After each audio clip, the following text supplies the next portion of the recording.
Jim, I had such a great time last night. I was out with my girlfriends. We have this like monthly dinner date, Sure. and I was really excited to get this lentil soup. I looked at the menu during the day, and so we all sit down, we order, and we're kind of chit-chatting, and everybody gets just beautiful dishes. And my lentil soup comes. I'm ready to dive in, and one of my girlfriends knows that I'm kind of doing this new workout routine. It's Sure, pretty, yeah. hardcore. And she's like, listen, I know your workout routine, and there is no way you are getting enough protein in that lentil soup. Yeah, you know, Caryn, I hear this all the time. I hear it from patients, I hear it from athlete friends, I hear it from friends, family. But in fact, almost every food we eat has protein. For example, quinoa has protein, lentils have protein, edamame, which is soybeans, My have protein, favorite. almonds have protein, and guess what? Yeah. Even broccoli has protein. Yeah, that doesn't really register. Right, exactly. And in fact, fun fact, a large serving of broccoli has more protein than an egg. Stop. Yeah, there's about 8 grams of protein in a large serving of broccoli and about 6 in an egg. So, some of these plants, these are all, they have protein. I think that we're just such a protein obsessed society. Can you please just break it down and tell us exactly what it is and really how much do we need? So protein makes up an important part of our bodies. You know, it makes up some of the structures like muscle. We all know that's made from protein. Our Yeah. organs are made from protein. The skeleton has a lot of protein. We also use protein to kind of run our machinery. You know, enzymes and transport proteins and things like that.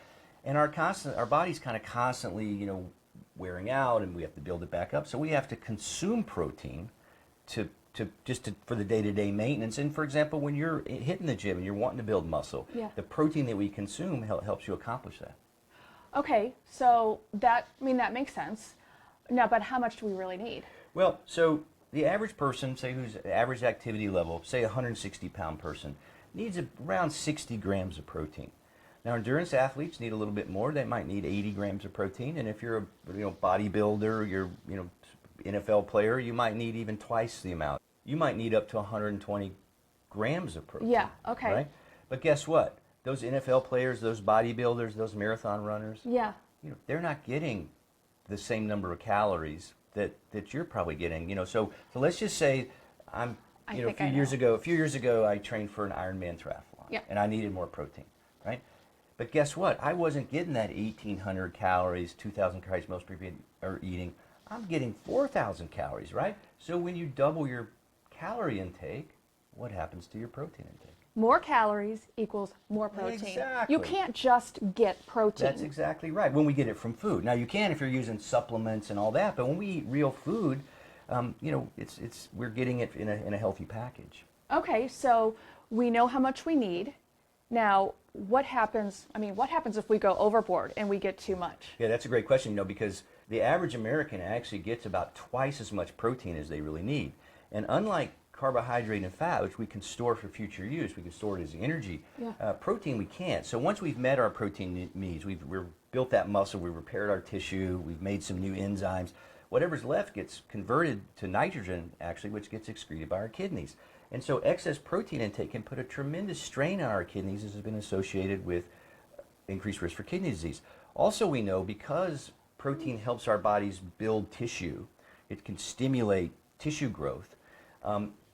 There's some tissue we don't want to grow, in things like cancer cells, right? So Okay, so that sounds scary to me. right, exactly. So we know that too much protein is associated with an increased risk for cancer. And what's interesting about that is there's research that suggests that protein from animals carries a much higher risk for cancer, say, than the protein we get from plants.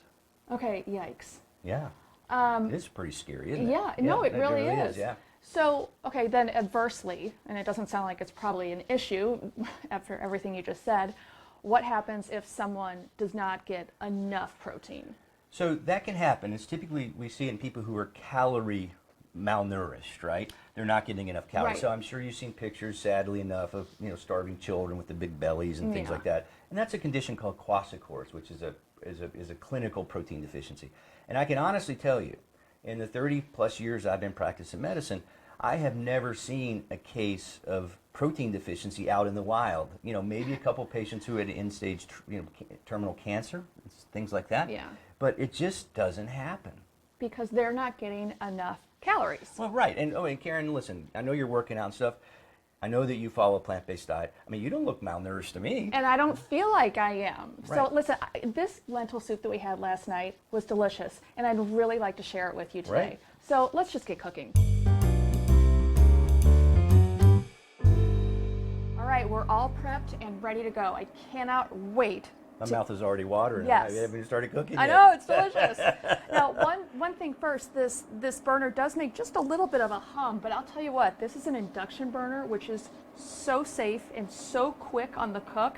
I have an extra one at the house for during the holidays. If I had a kid in college, I'd Sure. tote him off to college with one of these Yeah, things. I wish I would have had one in all those years that I lived in the dorm. Right, It made healthy right. eating a lot easier. I'll tell I you that. love this thing, and you can find it in our Amazon store as well. yeah. Okay, so we're going to cut this onion and cut off the top, and I have a little bowl off to the side for the scraps. And sometimes, I'll just keep, scraps of vegetables in the freezer and make a big pot of vegetables. I'm sorry, yeah, vegetables. Vegetable stock. Veggie Kinda stock like or this, broth, right, whatever. Exactly. We're just going to use a half of an onion today, so cut that little guy in half and then take off the outermost skin. Now, did you know, and I learned this in culinary, that a lot of these antioxidants sit on the outside of the onion, so we don't want to really take off too much of that skin. And I know it's like a doctor thing, but I feel really proud that I know that. Well, I'm glad you listened in culinary school. I did. Okay, so we're just going to cut this little guy up, slices, all the way around, and one right in here. This makes it so easy to cut an onion quickly so you're not crying all over the place. We've got our chops right in there. We're going to pull this guy right off of here, put him right into our soon-to-be veggie stock, and then this goes straight into our hot pan. Well, Caryn, I noticed, there's no oil in that pan, and I don't use any oil. Come so on. how are you going to saute those onions without oil? So this is so great. First of all, plants, as we are cooking with today, have a lot of water in them. Right. So you don't need to coat the pan already. That water is going to pull out of the onions, the carrots, and the celery, and it'll be a lot easier to get in there and let them just slide all around. Oh, that's great. And there's, the added bonus is you're not getting all those extra calories and stuff that come with the oils, because a gram of carbohydrate or protein only has 4 calories, but a gram of oil has 9 calories. So that should be illegal. No, I mean it's crazy because you throw a teaspoon or two of oil in there, and all of a sudden you're getting 200, 300 calories that you just don't need. Yeah, so, okay, so and who really just measures out a tablespoon or two Right. of oil, right? That's right. So if people are coating their pans with oil, Right. then they're adding 400, 500, 600 calories Right, before right. they've even put any ingredients Exactly. in Exactly. So. there. Boo. Yeah. Right. Exactly. I So you love can this see- oil-free technique. It's amazing. Yeah, and one thing that I've learned is that people, put oil in the pan to help everything slide around, just as we said. But I've learned also that if you're creating a buffer between your food and the pan, when you eat the food, that oil also creates a buffer Oh, right, between right. your taste buds Right. and the food. So you can't really taste that food. Right. Yeah. The way you think you can. Yeah, for sure. Yeah. Sure. So we're going to let this cook for just a few minutes and let the carrots get nice and soft, and the onions will become transparent. So, Caryn, what happens if you do start to get a little stickage there? Yeah, so if you do, not a big deal. And here's the thing also, if you see a little bit of browning Yeah. on your pan, That's the yummy bits, right? That's the yummy bits. It is kind of like a pre-burn, but we won't say the word burn. That's actually what you want, because then you take a little bit of water or vegetable broth, which you have off to the side, Sure. and just like a tablespoon or so of that water Right. or broth, and then you get under there. So it's like deglazing the pan. That is deglazing the There we pan, go. and you are creating so much more flavor in your meal just by pulling all of that beautiful Oh, sure, yeah. flavors up off the bottom of your pan.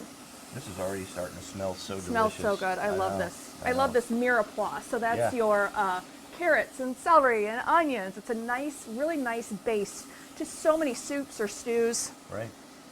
Okay, so that actually looks really good. Yeah. Now what I want to add now is, I'm going to use your spatula, thanks. This is a little bit of garlic. Now garlic is super just tender, and it burns very easily. So when you put your garlic in, really make sure that you're tossing everything around. It doesn't have too much stable time right there on the bottom of the pan, because the last thing you want is bitter garlic, right? Right. Yeah. So I'm going to have you get that Sure. going. Yep. And while that's going, I am going to take our red potatoes, which have been washed, but I'm leaving the skin on because I want to get all those nutrients that are, again, on the outside of the potato. And this will cook pretty quickly because I'm cutting them really small. Like bite size, right? Like bite size, because remember, this is a soup. We want it to stick, or we want it to sit right on your spoon. Right. These are sticky little guys. They're going to be great. And I love these red potatoes just because there's more color. They're nice and creamy, but not too creamy. They will not dissolve in the soup. But they will become very soft, very palatable. All right, one more, two more. There we go. So I'm going to put this right into your soup, or right into your pan. Whoops.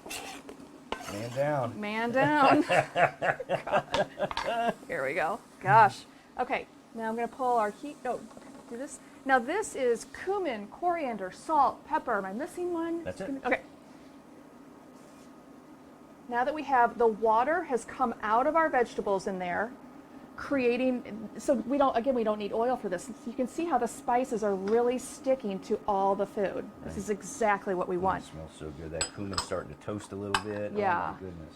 And that just really helps open up the spices as well, so you're really getting all the flavors. Sure. So now, at this point, we're just going to take our homemade veg broth and put it right into our pan. We're going to turn the heat way up because we want that to come to a boil and then down to a simmer. And these are our lentils. Right. So these are just brown or green lentils. Sometimes, packages will say brown or green. And because they are such a small lentil, or a Right. small, I guess, legume. Right. They were a legume. Yeah. They're a little bit easier to digest. Right. And they also have a very thin skin. So sometimes people will soak them. All right. That'll shorten the cooking time. Right. Not necessary, though. Well, that's because, lentils, do they cook, do lentils take as long to cook as, say, dry black beans? No, because the skin is so thin. Right. So, Yeah, so you so don't it's have to worry so much about it. Got it. That makes sense. Not at all. So the magic will happen in about 25 minutes. And then eventually we will add this bowl of spinach. What about rinsing? Oh, the yeah. lentils? Sometimes I do, sometimes I don't, but I would, especially if you're new to cooking lentils, I would prefer that you probably do rinse them, because sometimes you can get a little pebble in there or something, right. and nobody wants to bite down on that, Sure. right? So that wouldn't be a tender lentil. Right. I would say go ahead and give it a quick rinse. Sure. Okay, great. And we're going to cover this? We're going to cover this, bring it up to a boil, down to a simmer, and near the end of cooking time, we're going to add our spinach so it wilts down and it's all delicious. And then we'll brighten it up with this at the end, right? Yep. We'll All talk right. about that when we get back. Okay, great. All right. All right, the place smells great, and we've already added in our spinach that's nice and wilted in there. And let's brighten this bad boy up a little bit with just a little bit of freshly squeezed lemon. I'm gonna Wow, that grab looks the amazing. seeds, make sure they don't get in there. And this is such a great way to brighten up any soup or stew without adding any extra salt or anything like that. Right. And by the way, it doesn't taste like you've added any lemon. Really, it just, as I said, brightens up the flavors. So Caryn, we've been talking about protein. So tell us, how much protein does this soup have? So if I've done my calculations correctly, I came up with 16 grams Wow. of protein per serving. That's and amazing. By the way, because you know how I love my fiber, Right. I also had to do that calculation and found out that it also has about a fourth of our daily allowance Wow. of fiber. Wow. I And know. if 16 grams, that's what, third, really, almost a Third, third of fourth-ish, our. yeah. And it's interesting because we talked earlier, we were so obsessed with protein. But for most of us, that's not the problem. It's not protein, it's fiber. But you know what? We're going to save that for another time because I'm ready to eat. Yeah. I cannot wait. Oh my God. Oh, I know. Sign me up.